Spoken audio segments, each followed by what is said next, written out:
Jésus-Christ est le chemin, la vérité et la vie. Il est celui qui a obéi totalement à la loi. Il est celui qui a pu vivre sur la terre sans péché. Il est Dieu descendu du ciel, il est venu sur la terre, il s'est fait un corps humain et il est né par la Vierge Marie et on l'a appelé Jésus.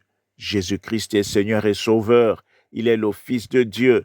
Il s'est livré à la croix pour que nos péchés soient pardonnés, pour que nous ayons la vie en abondance, pour que nous ayons la vie éternelle, pour que nous ayons la guérison de nos corps, pour que nous puissions être adoptés par Dieu comme étant le Fils de Dieu. Mon frère, ma sœur, mets ta foi en Jésus-Christ, tu seras sauvé, toi et toute ta famille. Tes efforts de sainteté, les jeûnes, les prières sont des activités qui vont te rendre éveillé. Mais ce qui te sauve, c'est la foi que tu as placée en Jésus-Christ. C'est par grâce que nous sommes sauvés.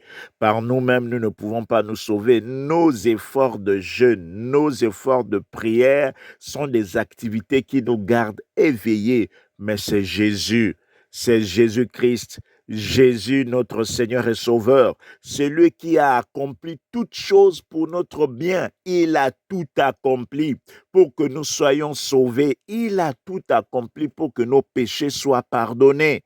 Mon frère, ma sœur, toi-même, tu ne peux pas te faire pardonner. Toi-même, tu ne peux pas te délivrer. Toi-même, tu ne peux pas être affranchi de la loi. C'est seulement à cause de l'œuvre accomplie par Jésus à la croix. Lui qui est mort, le troisième jour, il est ressuscité des morts. C'est par sa mort et sa résurrection que nous avons la vie, que nous sommes sauvés. Mon frère, ma sœur, mets ta foi en Jésus, tu seras sauvé, toi et toute ta famille.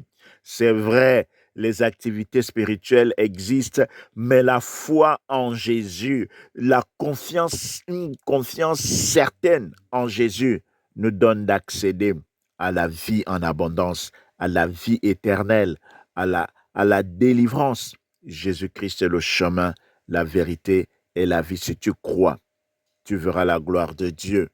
Que Dieu te bénisse abondamment.